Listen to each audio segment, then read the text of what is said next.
예, 반갑습니다.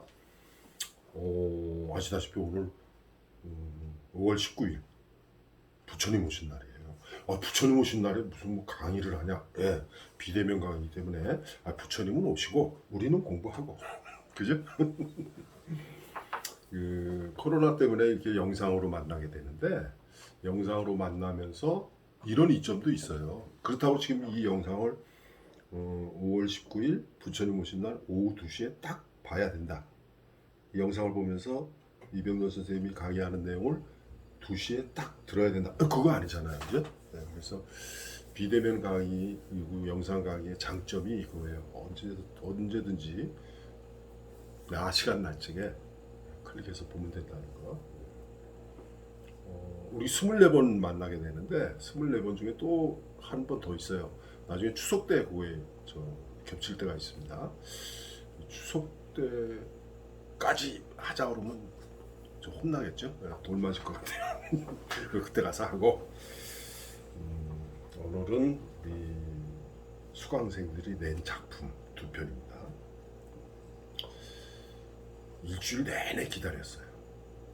안 내신 분들 우리 지금 16명이란 말이에요. 저기 작품 낸 사람 8명, 안 낸 사람 8명. 그 16명 중에 안 내신 분 8명 혹시나 보낼까? 오늘이나 보낼까? 내일이나 보낼까?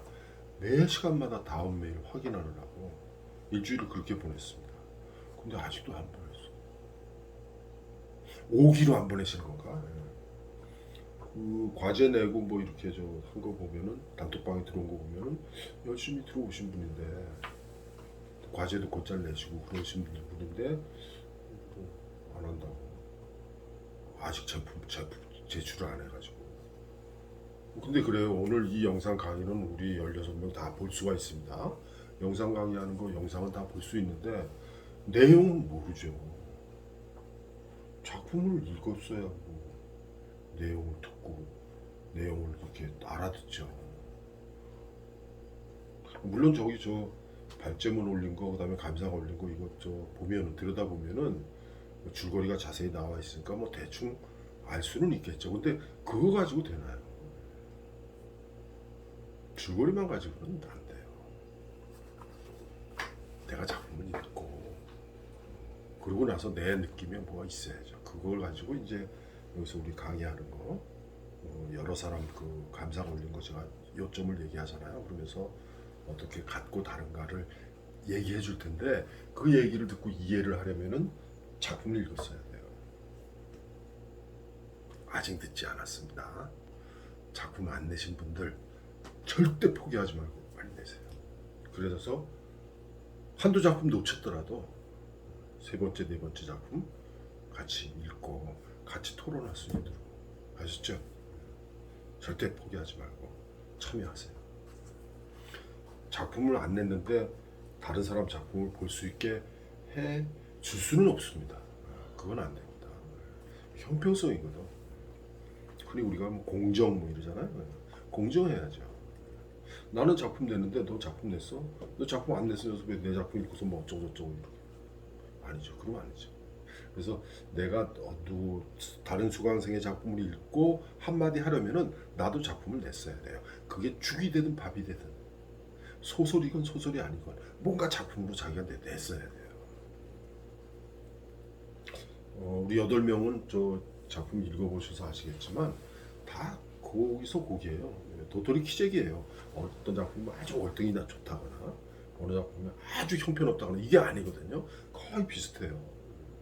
물론 수강생들의 어떤 취향에 따라서 어떤 작품은 영 마음에 안 들고 어떤 작품은 마음에 들고 이런 게 있겠죠. 그러나 그것은 그 각자 수강생들 개인의 취향이고 지금까지 소설을 여러분들보다 조금 먼저 쓴 제 입장에서 보면은 소설을 지금까지 가르치면서 소설 창작을 이야기한 제 입장에서 보면은 다 도끼 객기예요. 절대 부끄러워하지 마시고 8명 그리고 작품 안 내신 분도 쪽팔려 하지 마시고 내세요. 내시면 됩니다. 자, 오늘 그녀들의 수다. 그녀들이 도대체 어떤 수다를 했는지 그 다음에 만적의 난 만적의 난이라는 역사적 사실을 소재로 아주 잘 엮어놨죠. 김문주님이 그녀들의 수다 발제를 맡으셨는데 발제 한번 볼까요? 줄거리 아주 참 요약을 잘 해주셨어요. 줄거리를 좀 자세하게 쓰라고 그랬는데 이 정도면 돼요. 이 정도면은 김은주님이 아주 잘 해주셨어요. 줄거리. 그 행정실무사로 근무하다가 정년퇴직을 한다. 그죠? 그리고 진로 담당하는 선생님, 그다음에 체육부장님, 그리고 교장 선생님 이렇게 네 명이서 이제 서로 대화를 나누는 거죠. 그리고 대화를 나누게 돼요. 그렇게 네 명이 만나게 된 거. 그다음에 나를 통해서 나의 눈에 비친 이 세 사람, 나까지 포함해서 네 사람이 서로 이야기를 나누는 거. 그 사람들이 과거에 뭐 했고 퇴직한 다음엔 어떻게 했고 뭐 이런 거죠.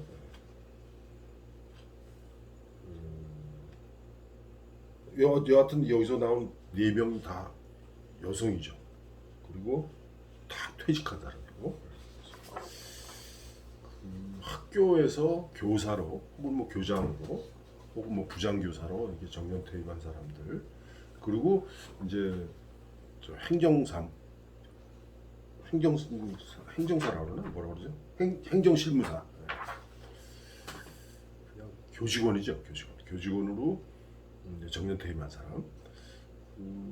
그러니까 세 사람은 교사였고 그 다음에 한 사람 나는 행정실무사. 그러니까 그냥 공무원이었고 행정실무사로서 공무원 대우는 받았지만 연금에 있어서는 따로 되죠. 여기 국민연금이고 여기는 교직원 연금이고 또 다른 거.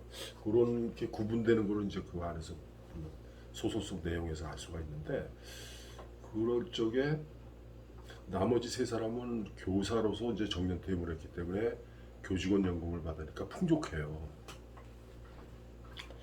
제가 알고 있기로 만약 30년 근무하고 이제 퇴직한 사람인 경우 35년 했다고 퇴직금 받죠. 연금이 많지 않습니다. 30년까지만이에요. 30년 채우고 이제 퇴직해서 연금을 받는 사람하고 행정실무사로 20년을 근무했건 몇 년을 했건 연금이 아니라 국민연금을 통해서 이제 연금을 받는 사람하고 차이가 엄청나죠. 엄청납니다. 그래서 지금 연금 제도 아시는 분은 아시겠지만 저기 공무원 연금이 생기고 공무원 연금이 제일 먼저 생겼어요. 그다음에 이제 교직원 연금 생겼죠. 교직원 연금도 공립학교 교직원이라고 사립학교 교직원하고 달라요. 그래서 사립학교 교직원은 사립공단에서 나오고 공립학교의 교직원들은 공무원 연금하고 합쳐져 있습니다. 사립학교 연금. 근데 대학도 마찬가지예요. 그래서 대학도 국공립대학은 공무원 연금이고 사립대학은 사학연금이에요. 사학연금이라고 딱 냈어요. 그럼 액수는 차이가 아니라 차이 없어요. 차이 없습니다. 그리고 군인연금이 따로 있죠. 군인연금.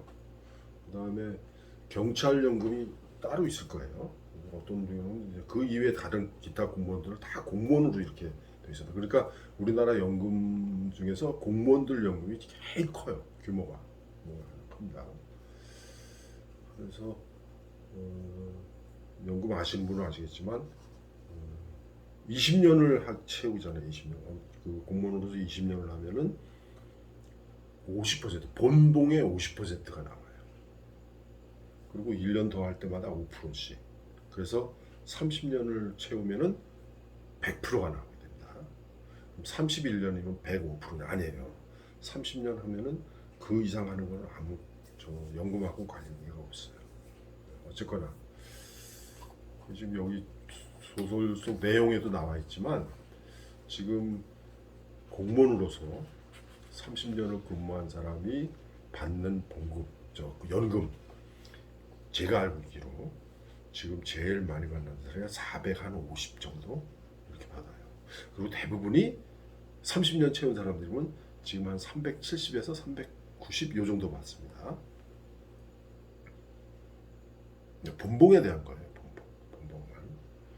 그러면은 예를 들어서 교직 공무원으로서 교사로서 혹은 대학 교수로서 국공립 고등학교나 대학에 30년을 근무한 사람이 대학 같으면 정교수인데 중고등학교 같으면 뭐 교감 교장 이렇게 될 텐데 야 봉급이 390밖에 안 되나? 라고 생각할 수 있는데 그게 아니고 연금은 본봉에 대한 것만 해요. 본봉. 교사 해보신 분들 있으신 분인지 모르겠는데 교사들 본봉이 별로 안 돼요. 얼마 안 돼요. 공무원들 본봉 얼마 안 돼요. 30년 근무했는데도 350, 70 요거밖에 안 돼요. 뭐가 붙어요? 수당이 붙어요. 가족 수당, 그다음에 직급 수당, 무슨 수당, 무슨 수당이 아니라 수당 배보다 배꼽이 더 커요. 그런데 연금 계산할 적에는 배보다 배꼽이 큰 이 수당은 전혀 반영이 안 돼요. 그래서 본봉에 대한 것만 해요. 근데 어쨌거나 교사로서 30년 했다가 퇴직한 사람은 300 얼마 받고 그 거의 소속세에 나오죠.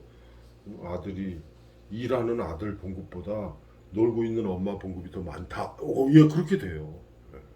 예. 지금 한 달에 봉급 350 이상 받는 사람들 많고 좋은 직장이죠. 그런 사람들 많지 않죠. 그렇게 되기 때문에 거기에 대해서 이 나라고 하는 화자가 행정신문사로 20년을 근무했는데도 저 나중에 국민연금 받으면 68만 원, 그것도 62살이 돼야 돼요. 62세가 됐을 적에 저걸 받는다. 68만 원밖에 안 나요. 20년인데 적지 않냐? 예, 적죠. 국민연금이 적습니다. 어쩔 수 없어요. 근데 괜히 연금 얘기로 빠져들어요. 어쨌거나 그 얘기가 이제 주를 이루기 때문에 그 얘기를 지금 제가 쓸데없지 잔소리처럼 얘기했습니다. 우리 저 김은주님이 정리한 거 구성 단일 구성으로 이야기의 흐름이 표면적이다. 표현에서 이제 딱 지적이 나가잖아. 화자의 진술에 존댓말이 많다. 1인칭 서술할 적에 주의할 점 소설에서 대화에서는 존칭이 있을 수가 있죠. 서로 나하고 누구하고 얘기한다 그러면 이 사람하고 관계가 나오기 때문에 존대법이 나올 수 있어요. 그런데 서술문에서는 1인칭으로 서술하건 전지적 작가로 서술하건 존대법 필요 없어요. 왜? 1인칭 서술자인 나는 내가 비록 내 아버지 이야기를 하고 있지만 내 선생님 얘기를 하고 있지만 존칭을 쓸 필요가 없어요. 아버지는 뭐뭐 했다 이러면 돼요. 1인칭이니까 내 선생님이잖아. 그럼 선생님은 뭐 했다 이러면 돼요. 선생님께서는 뭐 하셨다. 그렇게 안 해도 돼요. 독자들이 읽을 적에는 그 존칭이 굉장히 거슬려요. 그래서 여러분들 반드시 기억하세요. 1인칭으로 쓰건 전지적 작가로 쓰건 대화에서 존칭은 써야 되지만 서술문에서는 존칭 쓸 필요 없다. 근데 뭐 1인칭 주인공 시점으로 하면서 뭐 이렇게 누구한테 얘기하듯이 말하듯이 존칭을 쓰는 경우도 있어요. 그러나 소설의 서술문에서는 존대법 필요 없다. 아시겠죠? 그러니까 여기 화자의 진술에 존댓말이 많아가지고 뭐 태워다 주시고 뭐 지내시는지 이분의 이 글을 쓰신 분의 일상적인 말투가 이랬을 거예요. 자기를 낮추려고. 내 별명은 단무지이다. 단무지라는 게 좋게 얘기하면 그냥 있는 그대로 받아들인다는 것이다. 라고 서술되어 있죠. 근데 단무지가 뭐예요? 사실은 단무지는 단순 무식의 줄임말이에요. 그러니까 나쁜 뜻이에요. 이게. 근데 이거를 화자는 1인칭 저술자는 좋게 해석하고 있어요. 아마 이 좋은 쪽으로 이해하고 받아들이는 화자의 수능적인 태도가 나타난다. 지금 여기 저 김은주님이 정확하게 파악하신 거예요. 결말에서는 화자가 예전의 단무지는 아니라는 걸 볼 수 있다. 아주 각성을 하죠. 뭔가 하나 깨우쳐요. 감상해서 소설인가? 소설이다 이랬어요. 그래서 화자의 상황과 그 상황에 대한 인식을 보며 진정한 소통에 대해 생각하게 되었다. 결국 이 작품의 말미에서 드러나는 주제로 인해 나는 이 글을 소설로 읽었다. 라고 김은주님은 평가를 했는데 저 뒤에 감상 보면 소설 아니다 이러고 나와요. 왜 그럴까? 제가 미리 얘기하자면은 이 글은 이렇게라도 작품을 써서 냈으니 얼마나 좋아요. 그런데 이 글은 아직 소설이라고 얘기하기는 좀 일러요. 뭔가 있어야 될 게 없어요. 그래서 문제가 있는 거예요. 그거 나중에 또 얘기할 겁니다. 어쨌거나 지금 김은주님 발제문 본 겁니다. 보다 나은 소설이 되기 위해 어디를 수정할까? 네, 여기 2번 문장을 과거 시제로 바꾼다. 과거 시제. 소설에서의 서술문은 과거형입니다. 다시 얘기한다. 소설에서의 서술문은 과거형이다. 물론 대화는 그 대화니까 현재형이겠죠. 그런데 소설에서의 서술문은 과거형이에요. 그러면 소설에서의 서술문을 현재형으로 쓰면 안 되냐? 안 될 건 없어요. 안 될 건 없습니다. 그런데 다음번 작품 있죠? 만적의 난. 그 만적의 난을 읽어보신 분은 알겠지만 현재 시제를 아주 유효적절하게 쓰고 있어요. 근데 그거 굉장히 힘들어요. 그래서 꼭 기억하세요. 소설의 서술문, 대화가 아닙니다. 소설의 서술문 반드시 과거형이어야 한다. 이게 잊어먹으면 안 됩니다. 왜 그러냐면은 소설은 서술자가 독자에게 예전의 이야기를 들려주는 거예요. 지금에 일어나는 일을 이야기하는 거라고 하더라도 그걸 일종에는 과거가 되는 거예요. 그래서 소설의 서술문은 반드시 과거입니다.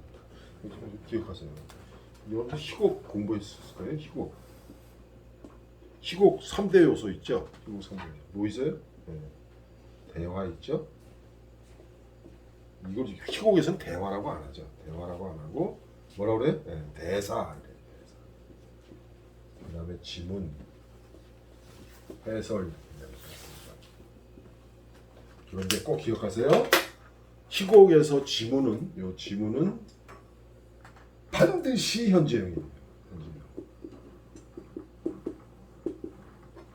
희곡에서 지문은 반드시 현재형이에요. 왜 그럴까? 네. 희곡에서 지문이라는 게 뭐예요? 대화할 적에 뭐뭐 하듯이 조명이 무대에 설명하면서 무두가 들어온다. 그쪽에서 들어온 철수가 뭐뭐 하면서 앉는다. 의자를 당겨준다. 이렇게 현재형이에요. 그럼 희곡에서의 지문은 무대를 설명하는 거거든요. 무대에서 어떤 행동이 벌어질 적에 그 벌어지고 있는 상황을 설명하는 거예요. 그 다음에 대사 속에도 이렇게 괄호 열고 나오죠. 손짓을 하며 현재형이에요. 그때 배우는 손짓을 하며 대사를 해야 되는 거예요. 그것처럼 희곡에서의 지문은 반드시 현재형인데 왜 그러냐? 관객이 지금 무대를 보고 있잖아요. 관객이 보고 있는 지금 현재 무대 위에서 일어나고 있는 일이기 때문에 그래요. 그렇기 때문에 희곡에서 지문은 현재형이에요. 근데 소설에서는 아니죠. 소설에서는 아니에요. 소설에서는 현재형이 굉장히 어려워요. 근데 나중에 얘기하겠지만 우리 만적의 난에서는 현재형이 참 아주 맛깔스럽게 잘 쓰였어요. 그래서 만적의 난을 뭐 미리 얘기하기가 뭐한데 만적의 난을 읽고 있으면은 마치 무대 위에서 어떤 공연이 벌어지는 것을 보고 있는 것처럼 느껴져요. 그런 느낌이었어 저는. 어쨌거나 이 지금 그녀들의 수다에서는 과거 시제, 현재 시제로 막 쓰고 있어요. 현재 시제가 유효적절하게 잘 쓰이면 참 좋아요. 그런데 일부러 쓰지 마세요. 그래서 과거 시제로 많이 쓰세요. 그 다음 시점, 인물 표현, 사건의 소속, 제목은 적절하고 1인칭 주인공 시점으로 풀어나가는 것이 무난하다. 지금 현재의 이야기만 놓고 보면은 1인칭 주인공 시점으로 풀어나가는 것이 무난하겠죠. 그런데 나중에 이제 이것을 어느 방향으로 수정을 할까? 그 수정하면서는 시점을 바꿔야 될 거예요. 모임에 나왔던 새 인물, 진로 담당 선생님, 체육부장님, 교장 선생님에 대한 표현이 미미. 인물의 성격이 확 드러나진 않아요. 분명히 지금 교장 선생님, 진로 담당 선생님, 그다음 체육부장 선생님 하고 난데 나의 성격도 마찬가지지만 이 세 사람의 퇴직한 선생님들의 특성이, 개성이 이름하여 성격이죠. 캐릭터가 나타나질 않아요. 왜 그럴까? 잘못 쓴 거죠. 묘사 잘못된 거. 행동 잘못 묘사. 인물에 대한 화자의 느낌이나 함께 근무했을 때의 에피소드를 보여주면 수다 떠는 인물들의 생동감을 얻겠다. 그렇죠. 이야기의 시작을 모임 장면으로 하고 퇴직 전 일상 회고 장면을 모임 장면 뒤로 놓는 것은 어떨까? 제목은 적절하다고 했어요. 질문. 모임에 나온 등장인물들의 대화 부분에서 문장이 간결하지 않거나 지문과 대화가 섞이는 경우가 있다. 또 누가 말했는지 언급하지 않고 대화가 진행되거나 비문으로 표현되거나 실제 말할 때처럼 중언부언하는 대화들이 난다. 그것은 매끄럽지 않은 표현이라고 생각했다. 그런데 그것이 혹시 수다를 표현하고자 하는 작가의 의도인지, 아니 제 생각에는 작가의 의도가 아니에요. 이분 글 쓸 적에 몰라서 이렇게 하신 거야. 뒤에 가면 이제 또 지적이 나오겠지만 그 지적에서 제일 많이 나왔죠. 자주 나온 거. 서술문 속에 이 서술문 속에 대화가 삽입되어 있어요. 대화 삽입.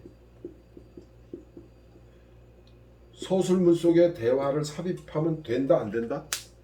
돼요. 안 될 게 뭐 있어요. 그런데 서술문 속에 대화가 삽입이 돼 있다. 그럼 그 근거가 있어야 돼요. 왜? 어떤 의미가 있어야 돼요. 서술문이 쭉 나오는데 그 중간에 대화가 계속 나와. 의미가 있어야 돼, 의미. 근데 여기는 의미가 없어요. 모르고 한 거야. 그래서 좀 대화하고 서술은 반드시 분리해야 됩니다. 대화하고 서술은 반드시 분리할 것. 서술 속에 대화, 큰 따옴표를 넣죠? 혹은 뭐 내가 혼자 생각하는 거, 작은 따옴표를 넣죠? 할 수 있어요. 그런데 특별한 경우가 아니면 그거 안 좋아요. 의식의 흐름 기법에서는 이걸 많이 씁니다. 여러분들 저거 아신가 모르겠어. 김승옥의 무진기행이라는 작품이 있어요. 단편소설인데 찾아보세요. 김승옥 무진기행. 거기 보면은 서술문 속에 대화가 들어가 있어요. 어떤 부분에서는 대화를 분리해 놨는데 어느 부분에서는 대화가 한꺼번에 쓰였어요. 뭐예요? 그 부분은 의식의 흐름이에요. 의식 속에서 막 나오는 거야. 이 사람이 말한 거하고 내가 말한 거하고 구분이 안 되는 거야. 의식 속에서 한꺼번에 다 서술해 버린 거야. 그런 게 아니라면 반드시 구분해줘요. 그리고 문장 속에 들어가 있다고 하더라도 그거를 밝혀줘야 돼요. 어떻게? 소설 쓰면 돼요. 문장을 그렇게 쓰면 돼요. 여기 한번 볼까요?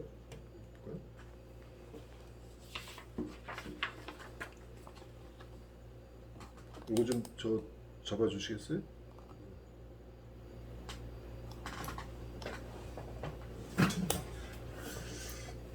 잘 보이시는지 모르겠어. 촬영 감독님이 잘 이제 초점을 맞추실 텐데 이게 저 염상섭의 3대라는 장편 소설이에요. 그 장편 소설의 제일 첫머리입니다. 첫 부분. 보세요. 이 빨리 읽어보세요. 몇 문장일까? 미리 얘기합니다. 이 두 문장입니다. 두 문장인데 지금 몇 줄이에요? 그 몇 줄 속에 서술문도 있고 대화도 있어요. 대사도 있어요. 서술 쭉 하다가 얘 누가 찾아왔나 보다. 그 누구냐 대가리꼴하고 친구를 잘 사귀어야 하는 거야. 친구라고 찾아온다는 것이 왜 모두 그따위 뿐이냐 라고 딱 대사 끝났어요.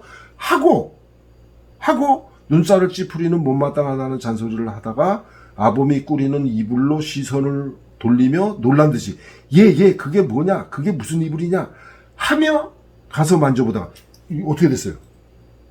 대사는 구분해놨어요. 서술문하고 대사는 구분해놨어요. 물론 서술문 속에 대사가 들어가 있어요. 그러나 대사는 이렇게 따로 써주는 겁니다. 아까 제가 그랬죠. 이게 두 문장이라고 그랬죠. 여기 덕기는부터 시작해가지고 손주 며느리를 쏘아본다까지가 한 문장이에요. 한 문장 속에 대화가 이렇게 삽입되어 있는 거야. 지금 누가? 응? 여기 덕기는 누구예요? 뒷짐을 지고 누가? 사랑해서 조부가 뒷짐을 지고 들어오며 조부가 요렇게 얘기한 거야. 조부의 말이 중간에 들어가 있어요. 덕기는 여기서 손주며느리를 쏘아본다. 주어는 덕기는이 아니라 여기에서는 문장이 계속 이어진 문장이니까 그 문장마다 이어진 문장마다 주어 서술어가 달라요. 여기에서의 서술어는 쏘아본다. 그러니까 요거 한 문장이에요. 그 다음 두 번째 문장이 요거야. 도끼는 조부의 꾸지람이 다른 데로 올마간 틈을 타서 사랑으로 빠져나왔다. 이렇게 되는 거예요. 지금 여러분들 보고 계신지 모르겠는데 5쪽을 한번 보세요. 5쪽을 한번 보시면은 5쪽에 어떻게 돼 있어요? 5쪽 중간에 오늘 만나면 어느 날 모르는 번호의 전화가 와서 받을까 말까 하다가 갑자기 번호가 익숙하면 얼른 받았다. 나야 나 벌써 잊은 거야. 뭐 이렇게 그러면서 이게 계속 이어져요. 이거를 제가 이제 고쳤어요. 어떻게 고쳤어요? 이렇게. 이거 보세요. 저희 윤문도 하면서 그 상황을 조금 바꿨어요. 며칠 전 모르는 번호로 전화가 왔다. 잠시 받을까 말까 고민하다 익숙한 번호라는 게 생각났다. 나야 나 벌써 잊은 거야? 받자마자 귀에 익은 교장 선생님 목소리가 들렸다. 교장 선생님 안녕하세요. 잘 지내시죠? 얼떨결에 인사를 건넸다.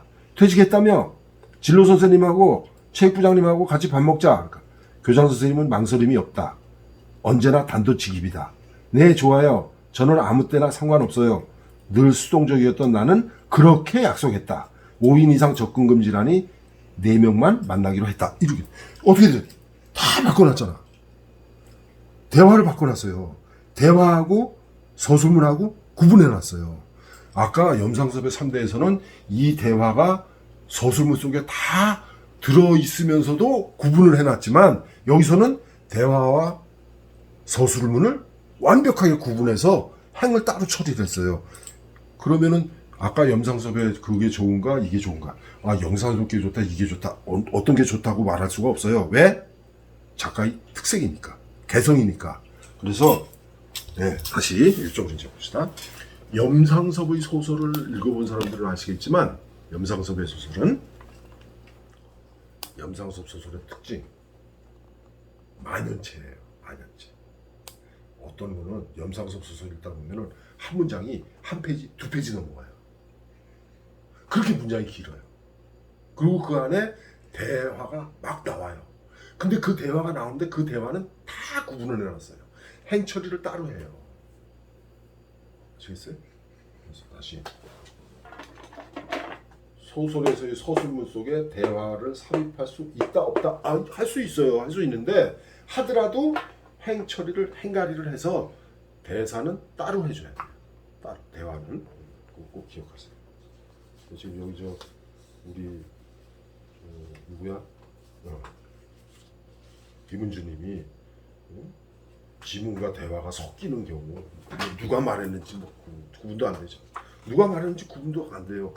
이렇게 아까 보여드렸듯이 이렇게 구분을 해놓으면은 잘 모르는 사람은 영상 되돌려서 다시 한번 보세요. 제가 아까 보여드린 거 그렇게 구분을 해놓지 않으면은 읽는 사람들이 굉장히 피곤해요. 구분하셔야 됩니다. 자, 수강생들이 어떻게 평을 했는가 볼까요? 네. 이정희님이 소설인가? 소설이다. 이정희님이 그렇게 느끼셨어. 허무함을 느꼈다는 주제가 소설로 만들고 있다. 제일 마지막 부분에 나오죠. 그 다음에 보다 나은 소설이 되기 위해 어디를 어떻게 수정해야 될까? 이것을 어떻게 되냐면은 마지막에 화자가 걱정해야 하는 것은 내 일이지 남의 일이 아닌 것만은 확실하다라고 생각했는데 그것에 독자들이 공감할 수 있게 만들어줘야 된다. 공감이 안 된다는 얘기죠. 네. 문장마다 문단 나누기가 되어 있는데 내용이 크게 변하지 않으면 문단 나누기 수정을 하면 안 됩니다. 3쪽에 첫 부분 마지막으로 다니던 직장과 작별을 하고 백수 생활을 한 지 17일 되었다. 엔터. 아직은 어색한 아침이지만 알람은 어김없이 7시에 울린다. 엔터. 보리차 한 잔 들고 일어나 아이 방으로 가지고 간다. 엔터. 출근 준비를 하고 있는 아이에게 보리차를 마시게 하고 늦질 않았는지 물어본다. 엔터. 엔터 2번 했어요. 한행이 비워져 있어. 이거 왜 이래요? 그러니까 이분은 이렇게라도 썼으니 얼마나 다행이에요. 그런데 아직은 글쓰기 소설 쓰기, 산문 쓰기는 아직은 초보다. 아직. 근데 이렇게 자꾸 엔터 치면서 행을 다 바꿔놨어요. 그런데 이렇게 분량을 많게 글을 썼다는 것 자체가 저는 놀라워요. 예, 이렇게 길게 이렇게 글을 쓸 정도면은 이제 문제는 뭐예요? 예, 이분 그녀들의 수다를 쓴 분이 쓴 글 이거를 어떻게 이렇게 다듬어 가지고 소설로 만들 건가 이걸 걱정하면 되는 거죠. 그죠? 그다음에 이정희님이 이랬어요. 그녀들의 수다인이 3인칭으로 등장인물들 모두의 이야기를 각각 서술하다가 합쳐 보여서 수다를 하는 것도 괜찮다. 이정희님이 저보다 나은 것 같아요. 정확하게 했어요. 지금 몇 명이나? 4명이잖아요. 4명이 나오니까 교장 선생님, 체육부장님, 그 다음에 진로 담당 선생님 요 세 분이 각각 이야기를 하는 거예요. 어떻게? 요 사람 1인칭 주인공 시점, 요것도 1인칭 주인공 시점, 요것도 1인칭 주인공 시점. 그리고 만나가지고 내가 관찰자가 돼가지고 혹은 내가 주인공이 될 수도 있죠. 내가 주인공이 돼가지고 요 세 사람의 이야기를 또 하는 거죠. 요 세 사람끼리 서로 막 얘기하는 거예요. 그럼 뭐예요? 1인칭 주인공 시점으로 교장 선생님이 뭐라 내가 어떻게 생활했고 퇴직 후에 내가 지금 뭘 하고 있다. 그 다음에 중학교 체육부장님은 내가 퇴직을 언제 했는데 내가 어떻게 지내고 있다. 진로 담당 선생님은 내가 퇴직을 언제 했는데 어떻게 지내고 있다. 그리고 이 네 사람이 만나는 게 요 나의 시점으로 서술이 되면서 만나서 세 사람을 다 같이 이야기 나누는 거예요. 그런 식으로 되면 좋겠다고 저기 누구야 저 우리 이정희님이 정확히 지적해 주셨는데 정확하게 지적. 그렇게 고치면은 제일 무난해요.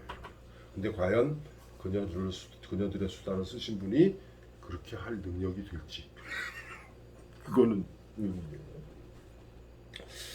기타 발제자가 느낀 감상 수다를 더 좋은 소설의 이야기가 될 수 있다는 것을 느꼈다. 예, 되게 똑같아요. 지난번에 얘기했잖아요. 저 최인호의 가족 아주 사소한 얘기들이에요.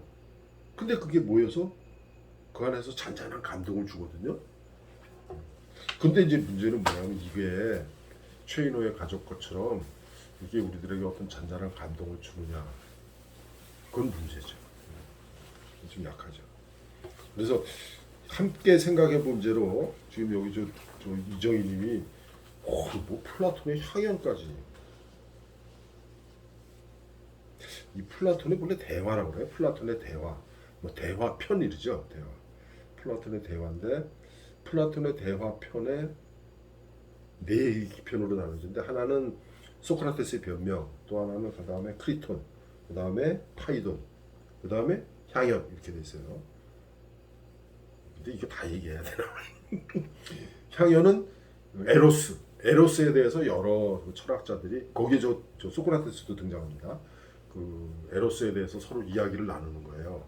그러니까 여기서 지금 아마 저 이정희님은 그래서 그런 것 같아. 이 작품 속에 그녀들의 수다 속에 이제 네 사람이 나오잖아요. 나까지 네 사람이 나와서 각각의 삶과 뭐 연금하고 이런 거 다 얘기를 하니까 뭐 자식 시집 보내고 해외 여행 간 거, 그다음에 뭐 주택 산 거, 집값 오르는 거 이런 거 얘기를 하다 보니까 네 사람의 어떤 공통 주제잖아요. 마치 그렇게 서로 각각 다른 이야기를 하는 것들을 그 플라톤의 대화편의 마지막 네 번째 향연에서 여러 철학자들이 에로스에 대해서 그 향연에 보면은 동성애도 나와요. 그때가 언젠데 기원전인데 기원전에 플라톤이 기록한 향연이라는 그 기록에 저게 나와요. 동성애도 나와요. 관심 있는 사람 한번 읽어보세요. 플라톤의 대화편. 플라톤의 대화를 사면 그 안에 다 있습니다. 네 편이 다 있어요. 소크라테스의 변명, 크리톤, 파이돈, 향연 이렇게 다 있습니다. 보세요. 근데 여기서 소설이 되려면 정말 무엇이 필요할까요?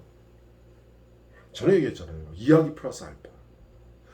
단순한 이야기에서 그치는 게 아니라 그 이야기가 담고 있는 우리 인생의 진실, 삶의 진실 그게 드러나야 돼요.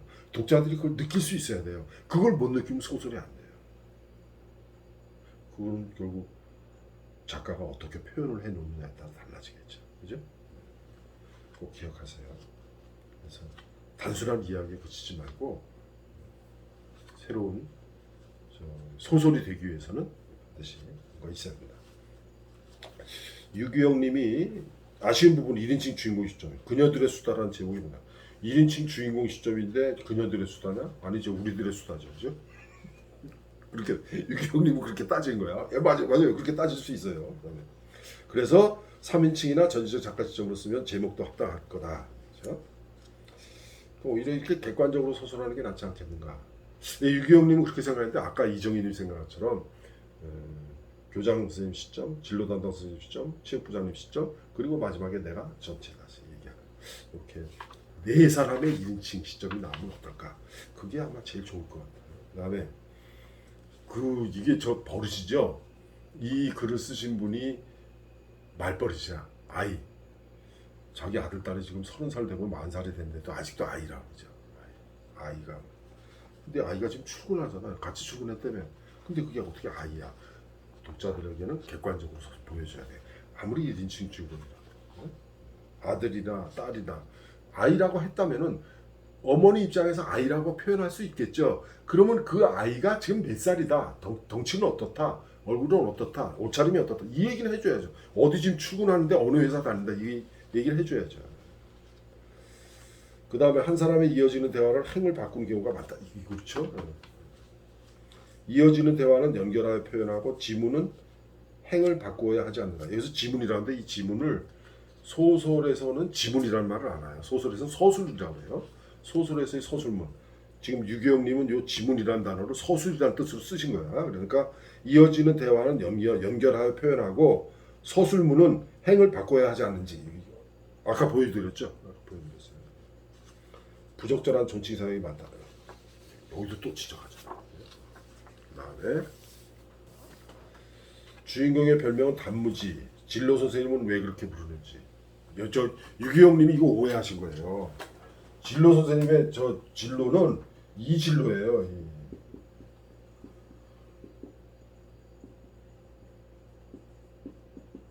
진로. 앞으로 졸업하고서 뭐 할 건가 이 진로 담당하는. 근데 지금 유기영님은 이 진로로 생각하셨어. 예? 아이고 이 진로로 생각하셨어요. 진로. 이거 뭐라 그래요? 요즘? 이거 이슬로잖아. 참이슬이잖아. 진로 소주로 생각했어. 그래서 아마 진로 소주를 많이 먹어서 저 사람 진로 선생이라고 그러는 거. 아니, 나 진로 담당 선생이다. 진로보다. 제가 교사할 적에는 이런 진로 담당이라는 그 담당이 없고 연구부였어요. 연구부에서 용어를 얘기했습니다. 지금 이 소설 속에서 진로 부장, 진로 담당은 요 나가는 겁니다. 주인공의 내면적인 고민이 진실하게 표출할 소설하면 좋지 않을는지 자전적 소설이라도 3인칭이나 전지적 가점을 쓰면 해결된다. 그렇죠? 네. 그렇죠. 얼마 남지 않았는데 잘못하면 오버될 수 있어요. 다음 영상으로 넘어갑니다.